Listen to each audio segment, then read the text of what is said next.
ಆತ್ಮವಿನಿಗ್ರಹ. ಆತ್ಮವಿನಿಗ್ರಹ ಅಂದರೆ ಮನೋನಿಗ್ರಹ.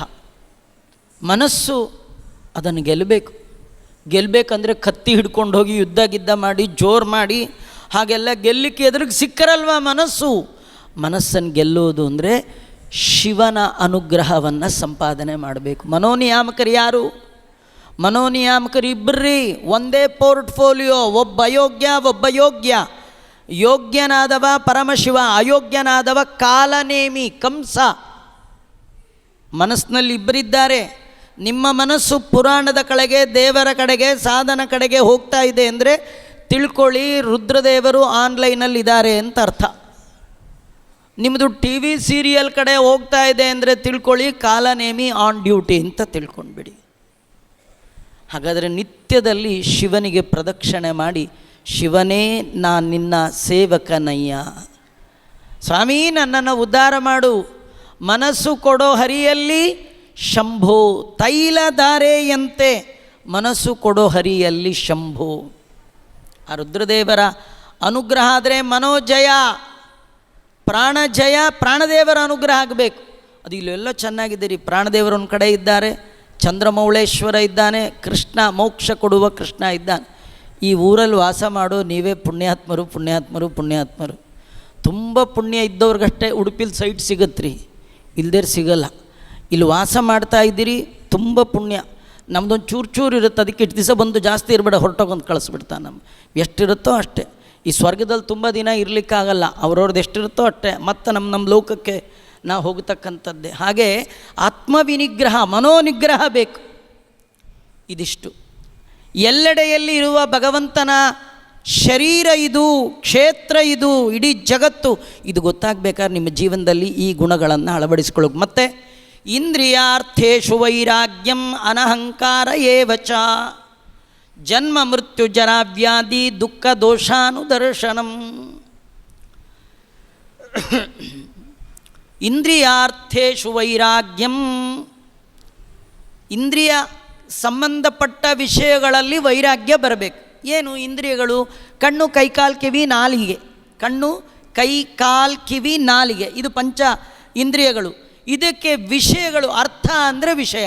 ನೋಡಿ ನೋಡಿ ನೋಡಿ ನೋಡಿ ಸಾಕು ಅನ್ನೋ ಬುದ್ಧಿ ಬರಬೇಕ್ರಿ.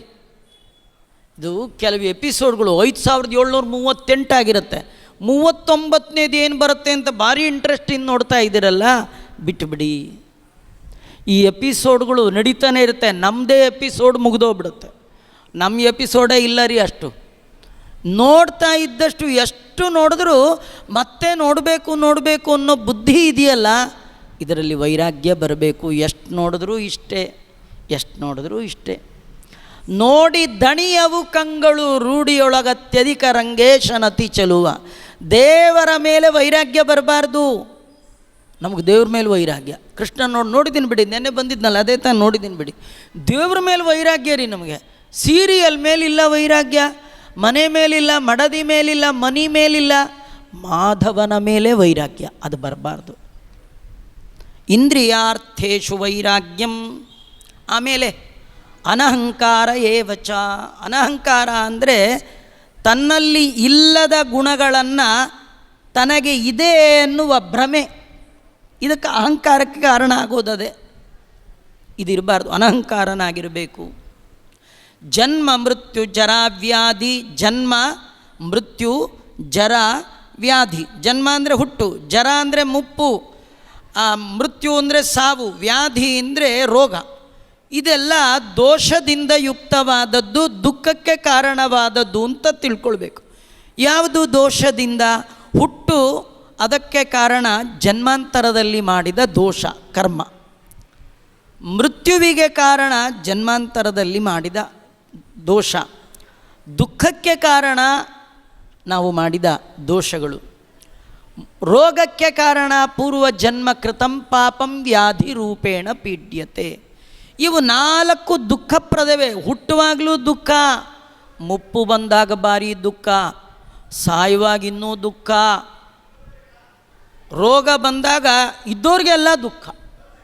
ಹಾಗಾದ್ರೆ 4 ದೋಷದಿಂದ ಕೂಡಿದೆ. ಈ 4ಕ್ಕೆ ನಾನು ಒಳಗಾಗಬಾರ್ದು. ಇದರಿಂದ ಹೊರಗೆ ಬರಬೇಕು ಅನ್ನುವ ಸತತವಾದ ಪ್ರಯತ್ನ ಬೇಕು.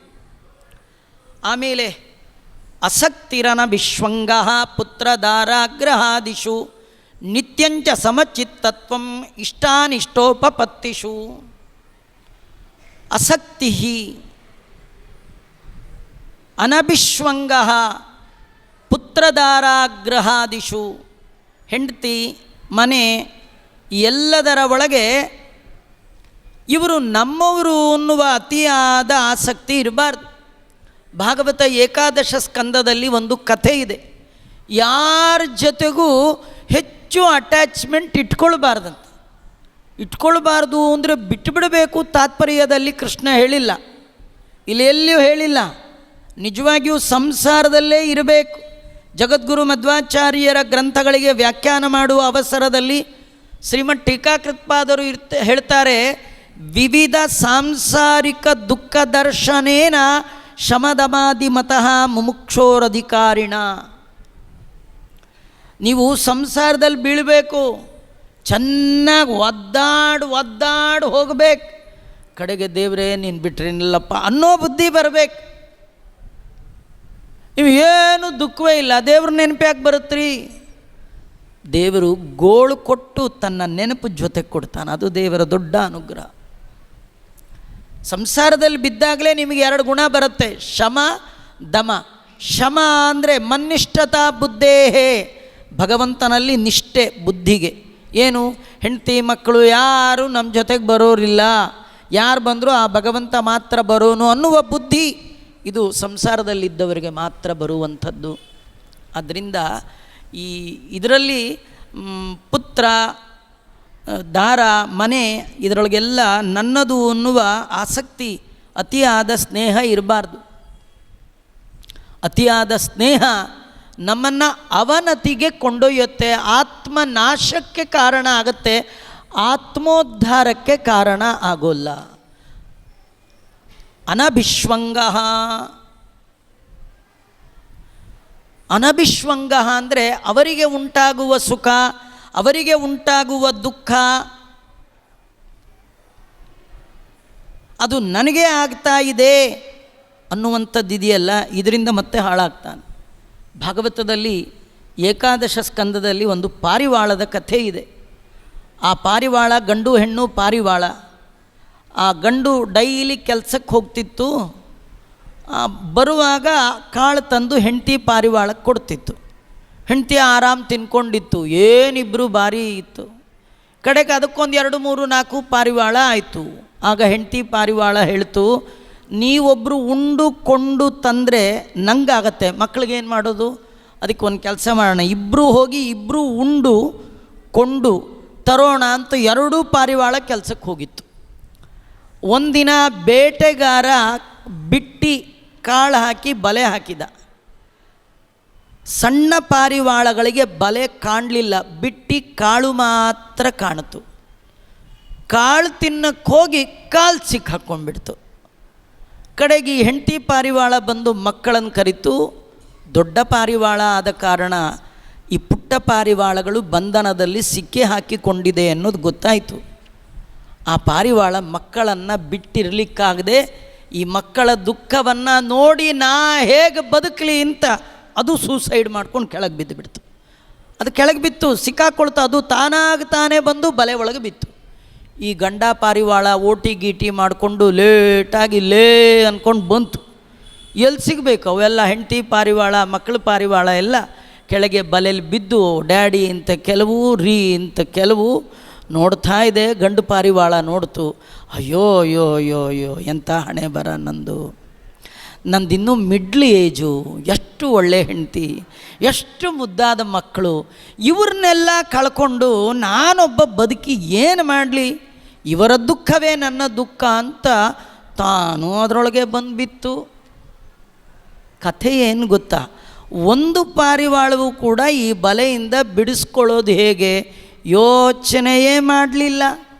ಯಾಕೆ ಮಾಡಲಿಲ್ಲ ಅಂದರೆ ಅತಿಯಾದ ಸ್ನೇಹ ಯೋಚನಾ ಶಕ್ತಿಯನ್ನು ಕಳೆದು ಬಿಡ್ತು. ಆದ್ದರಿಂದ ಅತಿಯಾಗಿ ಅಟ್ಯಾಚ್ಮೆಂಟ್ ಯಾರಲ್ಲೂ ಇಟ್ಕೊಳ್ಬಾರ್ದು. ನಮ್ಮ ಡ್ಯೂಟಿ ಹೆಂಡತಿಯನ್ನು ನೋಡ್ಕೊಳ್ಬೇಕಾದ್ದು, ಗಂಡನ್ನು ನೋಡ್ಕೊಳ್ಬೇಕಾದ್ದು, ಮಕ್ಕಳನ್ನು ನೋಡ್ಕೊಳ್ಬೇಕು. ಭಗವಂತ ನೀನು ಪ್ರೀತನಾಗುವಂಥ ಎಲ್ಲ ಕರ್ಮವನ್ನು ಮಾಡಬೇಕೆ ವಿನ ನಾನಿದ್ದರೆ ನಡೆಯುತ್ತೆ, ನಾನಿಲ್ಲದೆ ಇದ್ರೆ ಆಗೋಲ್ಲ, ನಾನೇ ಎಲ್ಲ, ನಾನು ಇದೆಲ್ಲ ಅತಿಯಾಗಿ ಹಚ್ಕೊಂಡ್ರೆ ದೇವರ ಅನುಗ್ರಹ ಎಲ್ಲ ಕಡೆ ಇರುವ ದೇವರ ಅರಿವು ನಮಗೆ ಆಗೋಲ್ಲ. ಅನಭಿಶ್ವಂಗ ಇಷ್ಟಾನಿಷ್ಟೋಪಪತ್ತಿಷು ಸಮಚಿತ್ತತ್ವಂ. ನಾವು ಅಂದ್ಕೊಂಡದ್ದು ಸಿಗದೇ ಇರಲಿ, ಸಮಚಿತ್ತತ್ವಂ ಒಂದೇ ಥರ ಇರಬೇಕು. ಒಮ್ಮೊಮ್ಮೆ ನಾವು ಯಾವುದು ಅನಿಷ್ಟ ಅಂದ್ಕೊಳ್ತೀವಿ ಅದು ನಮ್ಮ ಬುಡಕ್ಕೆ ಬರುತ್ತೆ, ಯಾವುದು ಇಷ್ಟ ಅಂತೀವಿ ಅದು ನಮ್ಮಿಂದ ದೂರ ಆಗುತ್ತೆ. ಬೇಕಂದದ್ದು ಸಿಗಲ್ಲ, ಬೇಡ ಅಂದೋದು ಬಿಡಲ್ಲ. ಆದರೆ ಆ ಸಂದರ್ಭದಲ್ಲಿ ಇದು ಭಗವಂತನ ಇಚ್ಛಾ ಅಂತ ಸುಮ್ಮನೆ ಯಾರಿರ್ತಾನೆ ಅವನಿಗೆ ಮಾತ್ರ ಎಲ್ಲೆಡೆಯಲ್ಲಿ ವ್ಯಾಪ್ತನಾದ ಭಗವಂತನ ದರ್ಶನ ಆಗುತ್ತೆ. ಅವನಿಗೆ ಮಾತ್ರ ಈ ಜಗತ್ತು ಶರೀರ ಭಗವಂತನದು ಅಂತ ಗೊತ್ತಾಗತ್ತೆ. ಮೈ ಚಾನನ್ಯ ಯೋಗೇನ ಭಕ್ತಿರವ್ಯಭಿಚಾರಿಣಿ ವಿವಿಕ್ತ ದೇಶಸೆ ವಿತ್ವಂ ಅರತಿರ್ಜನ ಸಂಸದಿ. ಇವೆಲ್ಲ ತುಂಬ ಒಳ್ಳೆ ಮಾತ್ರಿ. ನಿಜವಾಗಿಯೂ ಒಂದೊಂದು ಅಧ್ಯಾಯಕ್ಕೆ ಒಂದೊಂದು ವಾರ ಬೇಕು. ಇದು 35 ಪದ್ಯ ಇದೆ, ಇನ್ನು 9 ನಿಮಿಷ ಮಾತ್ರ ಉಳಿದಿದೆ, 11 ಶ್ಲೋಕ ಆಗಿದೆ. ಇನ್ನೇನು ಜಾಸ್ತಿ ಇಲ್ಲ, 24 ಶ್ಲೋಕ. ಆಗಲ್ಲ, ಹೋಗಲ್ಲ. ಅದು ಭಾರಿ ಆಶ್ಚರ್ಯ. ಅಂದರೆ ಮತ್ತೆ ಭಗವಂತ ಹೇಳ್ತಾನೆ, ಮೈಚ ಅನನ್ಯಯೋಗೇನ ಭಕ್ತಿ ಅವ್ಯಭಿಚಾರಿಣಿ. ನನ್ನಲ್ಲಿ ಅನನ್ಯವಾದ ಯೋಗ ಅಂದರೆ ನನ್ನಲ್ಲಿ ಯಾವ ಭಕ್ತಿ ಮಾಡ್ತೀರಿ ಆ ಭಕ್ತಿ ಇನ್ನೊಬ್ಬರಲ್ಲಿ ಮಾಡಬಾರ್ದು. ನೋಡಿ, ಭಕ್ತಿ ಶಬ್ದಕ್ಕೆ ಅರ್ಥ ಏನು ಗೊತ್ತಾ? ಪ್ರೇಮ ಎಲ್ಲರಲ್ಲೂ ಮಾಡಬೇಕ್ರಿ, ಆದರೆ ಎಲ್ಲರಲ್ಲಿ ಒಂದೇ ಥರ ಮಾಡಬಾರ್ದು. ನೋಡಿ, ಹೆಂಡ್ತಿಲ್ ಮಾಡೋ ಪ್ರೇಮನೇ ಬೇರೆ, ಅಮ್ಮನಲ್ಲಿ ಮಾಡುವ ಪ್ರೇಮನೇ ಬೇರೆ, ಮಕ್ಕಳಲ್ಲಿ ಮಾಡುವ ಪ್ರೇಮನೇ ಬೇರೆ. ಇದು ಬೇರೆ, ಇದು ಆಚಾರ್ಯರು ಹೇಳ್ತಾರೆ ಒಂದು ಬೇರೆ ಅಂತ, ದ್ವೈತ ಭಾವ. ಮತ್ತು ತಾರತಮ್ಯ, ಯಾರಲ್ಲಿ ಎಷ್ಟು ಮಾಡಬೇಕು ಯಾರಲ್ಲಿ ಮಾಡಬೇಕು ಹೇಳುವಾಗ ಶಾಸ್ತ್ರದಲ್ಲಿ ಹೇಳುತ್ತೆ, ನೀವು ಮನೆ ಮಡದಿ ಮಕ್ಕಳು ಮನಿಗಿಂತಲೂ ಮಾಧವನಲ್ಲಿ ಹೆಚ್ಚು ಭಕ್ತಿ ಮಾಡಬೇಕಂತ. ಅವನಲ್ಲಿ ಮಾಡುವಷ್ಟು ಭಕ್ತಿ ಇನ್ನೊಬ್ಬರಲ್ಲಿ ಮಾಡಬಾರ್ದು. ಇನ್ನೊಬ್ಬರಲ್ಲಿ ಮಾಡುವಾಗ ಇವರೆಲ್ಲ ಭಗವಂತನ ಪರಿವಾರದವರು. ನೀವು ಕೃಷ್ಣನ ನೋಡ್ಲಿಕ್ಕೆ ಬರಬೇಕಾದ್ರೆ ಆ ಮೊದಲು ನಿಂತಿರ್ತಾರಲ್ಲ ಅವ್ರಿಗೂ ಒಂದು ನಮಸ್ಕಾರ ಅನ್ನಬೇಕು. ಯಾವ ಜನ್ಮದ ಪುಣ್ಯ ರೀ, ಅವರಿವ್ರ ಮನೆ ಬಾಗಿಲು ಕಾಯ್ದೆ ಅವ್ರಿಗೆ ದೇವರ ಮನೆ ಬಾಗಿಲು ಕಾಯೋ ಯೋಗ ಇದೆಯಲ್ಲ. ನಾವು ಆಗಾಗ ದೇವರ ಮನೆಗೆ ಬಾಗಿಲಿಗೆ ಬರೋರಾದರೆ ಅವ್ರು ಯಾವಾಗಲೂ ಇದ್ದಾರೆ ಅಂದರೆ ಯಾವುದೋ ಜನ್ಮದ ಪುಣ್ಯ. ನೀವು ಅವ್ರ ಮೇಲೆ ಜೋರು ಮಾಡೋ ಆಗಿಲ್ಲ. ಹಾಗೆ ಜೋರು ಮಾಡಿದ ಕಥೆನೇ ಹಿರಣ್ಯಕಶ್ಯಪನ ಕಥೆ. ಜೋರು ಮಾಡೋ ಹಾಗಿಲ್ಲ. ಅವ್ರಿಗೊಂದು ನಮಸ್ಕಾರ. ಅವ್ರಿಗೆ ಮಾಡುವಾಗ ಕೃಷ್ಣನಿಗೆ ಮಾಡುವಷ್ಟು ಮಾಡಬೇಡಿ ಅಲ್ವಾ. ಅವ್ರನ್ನ ಸ್ವಲ್ಪ ನಿಂತ್ಕೊಳ್ಳಿ ಅಂಥೇಳಿ ಅವ್ರಿಗೂ ಒಂದು ಸುತ್ತು ಕಟ್ಟಿ ಅವ್ರಿಗೂ ಕಾಲು ಮುಟ್ಟಿ ನಿಮಗೆ ಎಲ್ಲ ಒಂದೇ ಸಾರ್ ಹಿಂಗಂದ್ಬಿಟ್ರೆ ಏನು ಮಾಡ್ಬೇಕು ರೀ? ಇಲ್ಲ, ಅವ್ರಿಗೂ ಒಂದು ನಮಸ್ಕಾರ ಮಾಡಿ, ಮುಂದೆ ಬಂದು ಅಲ್ಲಿ ತೀರ್ಥ ಕೊಡೋರು ಅವ್ರಿಗೂ ಒಂದು ಮಾಡಿ, ಪೂಜೆ ಮಾಡೋರು ಅವ್ರಿಗೂ ಒಂದು ಮಾಡಿ, ಆ ಮಂಗಳಾರತಿ ಹಚ್ಕೊಡೋರು ಅವ್ರಿಗೂ ಎಲ್ಲರಿಗೂ ಮಾಡಿ. ಆದರೆ ಕೃಷ್ಣನಿಗೆ ಮಾಡುವಷ್ಟು ಭಕ್ತಿ ಮತ್ತು ಯಾರಲ್ಲೂ ಇಲ್ಲ ಅಲ್ಲ, ಯಾರಲ್ಲೂ ಮಾಡೋ ಕ್ರಮ ಇಲ್ಲ ಅಲ್ಲ.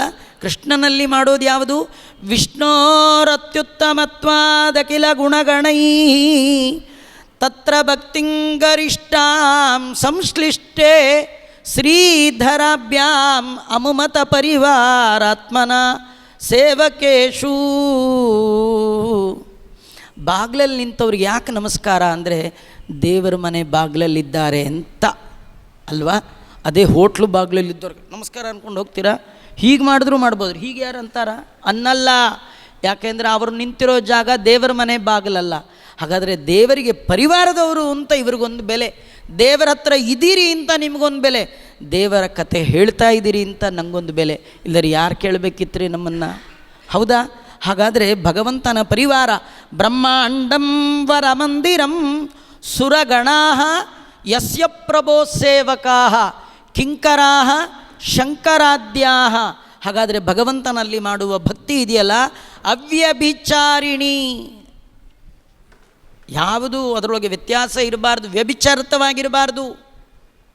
ಅಂಥ ಭಕ್ತಿ ಮಾಡುವವರಿಗೆ ಮಾತ್ರ ಎಲ್ಲೆಡೆ ನಾನಿದ್ದೇನೆ ಅಂತ ತಿಳ್ಕೊಳ್ತಾರೆ. ಇದು ಇಡೀ ಜಗತ್ತು ಭಗವಂತನ ಮನೆ ಎನ್ನುವುದು ಅವರಿಗೆ ಗೊತ್ತಾಗುತ್ತೆ.